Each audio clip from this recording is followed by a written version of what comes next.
si Tatay Raju ay biglang nawala. May nakapagsabi sa akin na huling natagpuan daw siya ay sa bandang Cavite at Laguna. Usually, madalas talaga na maglakad-lakad in the morning si Tatay Raju dahil ayan ang nakasanayan niya nung siya'y palaboy pa sa Bohol. At pinapayagan naman namin siya na maglakad-lakad sa labas dahil exercise niya din yun. At alam naman namin na babalik siya dahil araw-araw niyang ginagawa yun. After niyang maglakad-lakad in the morning, babalik siya ng lunch kasi kakain na siya. Then one day, dumating yung araw na hindi na lang siya biglang bumalik. Like, nagulat na lang kami. Nandun pala siya sa friend niya na American sa Cavite. At pagdating niya doon sa bahay ng friend niya, hindi na niya alam kung paano makabalik. Hindi niya na alam kung paano siya napunta doon at paano siya uuwi.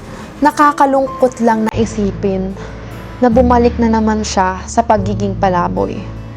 Dumating nga sa point na iniisip ko na ginugusto niya na ba talaga ang nangyayari sa kanya?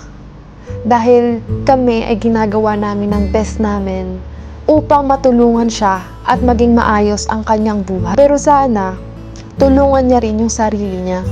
Kaya susuyurin namin muli ang buong Cavite at Laguna upang hanapin siya at ipasok ulit sa rehabilitation. Hindi ko alam kung nakakain ba siya sa oras at hindi ko alam kung may nasisilungan ba siya. Lalo na ngayon, sobrang init ng panahon. Hindi ko na talaga alam kung ano ang pwede kong gawin sa'yo, Tatay Raju. Pero kung sino man ang makakita kay Tatay Raju, ipagbigay alam nyo lang sa pamamagitan ng pag-message sa akin kung saan siya pwedeng matagpuan. Dahil hinahanap po talaga namin siya at hindi namin alam kung saan banda sa Cavite at Laguna siya matatagpuan dahil hindi po siya nag-i-stick sa isang lugar. Naglalakad siya all day. At pupuntahan po talaga namin siya kahit anong oras. Pero syempre, hindi kasi talaga siya nag-i-stick sa isang lugar. Naglalakad siya all day. Talagang hindi mahirap siya matagpuan kasi naglalakad siya.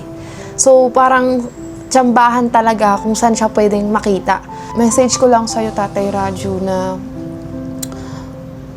sana piliin mo na lang umuwi ng bansa mo kasi ang hirap talaga dito. Ang hirap mamuhay kung dito ka mamumuhay sa bansang Pilipinas. Ayun lang, maraming salamat.